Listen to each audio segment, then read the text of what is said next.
পৃথিবীর এমন একটা দেশ বলেন তো যারা বাজেট প্রণয়নের সময় ব্যাংক বোরোইং করে না, কিন্তু এই বাগানের যেই রাস্তা দিয়ে আমরা হাঁটছি সেখানে প্রতিনিয়ত আমরা কণ্ঠকগুলো আহরণ করছি, কণ্ঠক বাঁচতেছি, কাঁটা বাঁচতেছি। স্বৈরতন্ত্রের সাজানো বাগানের মধ্যে কাঁটা বাঁচতে বাঁচতে আমাদের গভীরতা যাচতে হচ্ছে। আইন শৃঙ্খলা পরিস্থিতির অবস্থা তাই। একজন অর্থনীতিবিদ, আমি নাম নিলে এখানে বিতর্ক হবে সেই জন্য নামটা নেব না, কিন্তু আমি তার থেকেই ধার করছি সেই জন্য নামটা না বললেও বলি।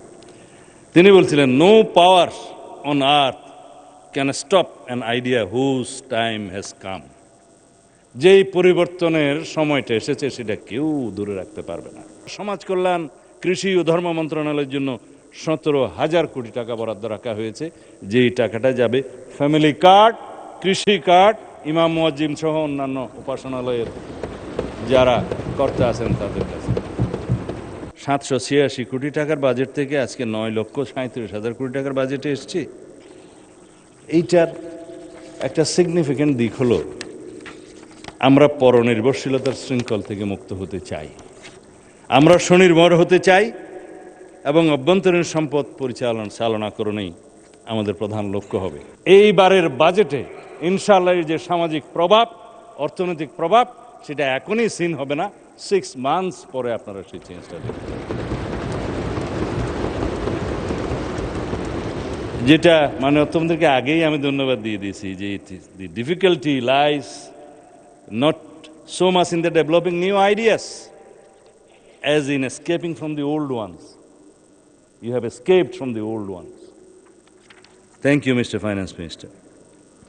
আমি তত্ত্বতে যাব না, কারণ অনেকেই এই সম্বন্ধে কথা বলেছেন। পৃথিবীর কখন 3000 খ্রিস্টপূর্বে রোমান সাম্রাজ্যে সিনেটে বাজেট দেওয়া হয়েছিল, এগুলো এখন প্রয়োজন নাই। যারা ইতিহাসের ছাত্র তারাই চর্চা করতে পারে। আমি সরাসরি বিশ্বের প্রথম বাজেটের কথাটা বলতে পারি। উইলিয়াম ইওয়ার্ড গ্ল্যাডস্টোন যেটা বিশ্বের প্রথম বাজেট পেশ করেছিলেন 1853 সালে। আর এটা শুধুমাত্র এরিথমেটিক্সের কোনো খেলা নয়। এই expenditure this must go through thousands of people to touch their heart. মানিটা আমি আজকে এখানে লোকেট করছি। আমার পেরিফেরিতে একেবারে টেকনাফের সীমান্তে একজন বৃদ্ধ বয়স্ক বিধবা মহিলা, তাকে সেই বাজেটটা কি এফেক্টটা দিবে সেইটা যারা প্রণয়ন করতে পারবে তিনিই ভালো অর্থমন্ত্রী। আমরা সেটা করেছি। আমরা করেছি মাননীয় প্রধানমন্ত্রীর নির্দেশনায় নিত্য প্রয়োজনীয় দ্রব্যমূল্যের উপরে কোনো রকমের ট্যাক্স বৃদ্ধি করা হবে না। সারা দেশের মানুষ বলছে সব বাজেট, হ্যাঁ বৃদ্ধি তো করা হবে না, অর্থমন্ত্রী বলছেন টু সাম এক্সটেন্ট কমানো হয়েছে।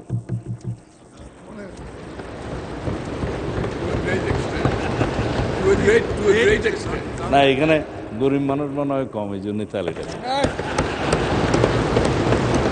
এটা দেখা গিয়েছে। মাননীয় স্পিকার, বাজেট প্রদানের আগে একবার বাড়তো টাকা দাম, বাজেট দেওয়ার পরে আর একবার বাড়তো। এবার আগেও বাড়ে নাই, পরেও বাড়ে নাই, মধ্যেও বাড়ে নাই নিত্য প্রয়োজনীয় দ্রব্য। এটাই হচ্ছে আমাদের একটা চমৎকার। আর মাননীয় স্পিকার, এখন অনেকের উদ্ধৃতি দিয়ে বলা যায় উপমহাদেশের যখন প্রথম বাজেটটা দেয় 1860 সালে, তখনকার যে ধারণা, আজকের ধারণা তো সেটা থাকবে না। একজন অর্থনীতিবিদ, আমি নাম নিলে এখানে বিতর্ক হবে সেই জন্য নামটা নেব না, কিন্তু আমি তার থেকেই ধার করছি সেই জন্য নামটা না বললেও বলি। তিনি বলছিলেন, no power on earth can stop an idea whose time has come. যেই পরিবর্তনের সময়টা এসেছে সেটা কেউ দূরে রাখতে পারবে না। পৃথিবীর কোনো শক্তি এমন কোনো ধারণাকে থামাতে পারে না যার সময়টা এসে গেছে। আজকে বাংলাদেশের অর্থনীতিতেও সেই সময় এসেছে যেখানে আমাদের স্বনির্ভরতা এবং সামষ্টিক অর্থনৈতিক স্থিতিশীলতার নতুন দিগন্ত উন্মোচিত হয়েছে মাননীয় প্রধানমন্ত্রীর নির্দেশনায়। New time, we have entered into a new এরা। আজকে আমি এই 2026 সালের এই ঐতিহাসিক মুহূর্তে এই সংসদে দাঁড়িয়ে আমার বলতে দ্বিধা নেই, একটি উন্নত, সমৃদ্ধ এবং স্মার্ট বাংলাদেশ হিসেবে পৃথিবীর বুকে মাথা উঁচু করে দাঁড়ানো হলো এমন একটি ধারণা, যে এই ধারণার সময় এসে গেছে এবং মাননীয় প্রধানমন্ত্রী সেটা অনুধাবন করেছেন। আমাদের এই যাত্রাকে ইনশাল্লাহ কেউই রুখে দিতে পারবে না।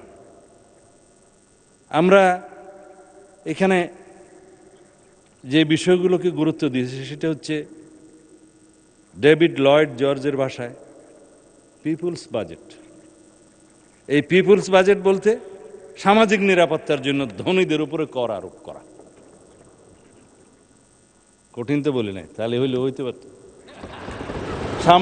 সামাজিক নিরাপত্তার বৃদ্ধির জন্য, সোশ্যাল সেফটি নেটওয়ার্ক বৃদ্ধির জন্য ধনীদের উপরে কর করা। ধনীদের উপরে কর বৃদ্ধি হবে, গরিবরা পাবে। আমরা এই বাজেটে দারিদ্র্য, শিক্ষা এবং অর্থনৈতিক অসমতার বিরুদ্ধে একটা আপোষহীন যুদ্ধ করতে চাই। বিএনপির নির্বাচনী ইশতেহারে তাই সামাজিক নিরাপত্তা বলয়ের প্রস্তাবগুলো অত্যন্ত উজ্জ্বলভাবে প্রকাশ করা হয়েছে। আমি সেই বাজেট বক্তৃতা থেকে আমাদের যেটা প্ল্যানিং কমিশনে পাশ হয়েছিল ইসিএনএসিতে, সেখান থেকে শুধু 2-3টা বিষয় আমি উদ্ধৃত করেছি। এই এআইডিবি প্রণয়নে, অ্যানুয়াল ডেভেলপমেন্ট প্রোগ্রামে 5টা বিষয়কে গুরুত্ব দেওয়া হয়েছে। প্রথম স্তর, সবচাইতে জরুরি যেটা, রাষ্ট্র ব্যবস্থার সংস্কার। বৈষম্যহীন, দ্বিতীয় স্তর, বৈষম্যহীন আর্থসামাজিক উন্নয়ন ও টেকসই রাষ্ট্রের সক্ষমতা অর্জন। ভঙ্গুর অর্থনীতির পুনর্গঠন ও পুনরুদ্ধার। অঞ্চলভিত্তিক সুষম উন্নয়ন, ধর্ম, সমাজ, ক্রীড়া, সংস্কৃতি ও সংহতি। এই 5টা মূল ভিত্তির উপরে, স্তম্ভের উপর ভিত্তি করে আমরা এবারের বাজেটটা প্রণয়ন করেছি। তার মধ্যে বিশেষ প্রয়োজনীয় উন্নয়ন সহায়তা, সমাজ কল্যাণ, কৃষি ও ধর্ম মন্ত্রণালয়ের জন্য 17,000 কোটি টাকা বরাদ্দ রাখা হয়েছে।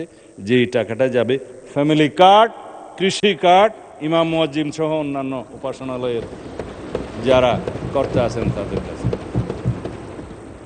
এটা সোশ্যাল সেফটি নেটওয়ার্কের একটা নতুন ধারণা। বিদ্যমান সোশ্যাল সেফটি নেটওয়ার্ক বহাল রেখে এই সোশ্যাল সেফটি নেটওয়ার্কের মধ্যে আমরা ডিজিটালাইজড ফর্মে মানুষের সামাজিক নিরাপত্তা এবং উন্নয়নের ব্যবস্থা করব। 786 কোটি টাকার বাজেট থেকে আজকে 9,37,000 কোটি টাকার বাজেটে এসেছি।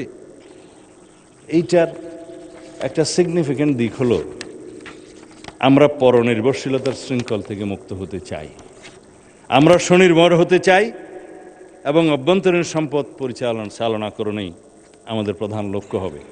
অনেকে আপনারা ভাষণ দিয়েছেন ঋণ নির্ভর budget, bank borrowing budget, foreign লোনের উপরে দাঁড়িয়ে বাজেট। পৃথিবীর এমন একটা দেশ বলেন তো যারা বাজেট প্রণয়নের সময় ব্যাংক বোরোয়িং করে না, ফরেন লোন নেয় না? নেয়। কিন্তু আমাদের রেভিনিউ এক্সপেন্ডিচারের সাইজটা, আমরা কথা বলতেছিলাম, এটা যদি আমরা কমিয়ে ডেভেলপমেন্ট এক্সপেন্ডিচারের সাইজটা বাড়াতে পারি তাহলে আমাদের একটা অগ্রগতি হবে। আমরা সেদিকে যাব, কিন্তু যখন প্রবৃদ্ধি থাকে না তখন কিন্তু ডিফিসিট বাজেট দিয়ে উদ্যোগ বাড়ানো হয়, আর যখন আমাদের গ্রোথ বেশি থাকে, প্রবৃদ্ধি থাকে, তখন সারপ্লাস বাজেট দিতে হয়। ঠিক কিনা? অলরেডি। যাই হোক, আমরা লি কুয়ান ইউনের একটা শিক্ষাকে মনে রাখব। তিনি বলেছেন, এটা আবার আমার উপর বর্তায়, যদি কোনো দেশের উন্নয়ন নিশ্চিত করতে চাও, সিকিউরিটি, ডিসিপ্লিন এবং ফ্রি মার্কেট করতে হবে। সিকিউরিটি মানে হোম মিনিস্ট্রি। আমরা একটা 17 বছরের স্বৈরাচারের সাজানো বাগান বলবো না, তারপরও সাজানো একটা ব্যবস্থার মধ্যে আমরা হাঁটছি।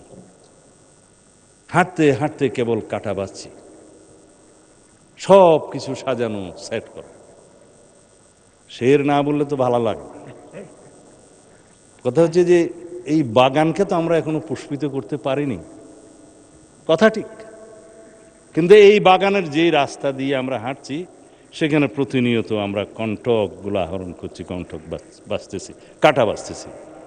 ওটা হচ্ছে মানাকে इस गुलजार को इस चमन को गुलजार ना कर सका मगर खोज खार तो कम की है गुजरे जहां से हम আমাদের প্রধানমন্ত্রী যেখান দিয়েই হাঁটছেন এই স্বৈরতন্ত্রের সাজানো বাগানের মধ্যে কাঁটা বাঁচতে বাঁচতে আমাদের গভীরতা যাচ্ছে হচ্ছে আইন শৃঙ্খলা পরিস্থিতির অবস্থাও তাই এবং উন্নয়নের অবস্থাও তাই আমাদের অর্থমন্ত্রী বলেছেন যে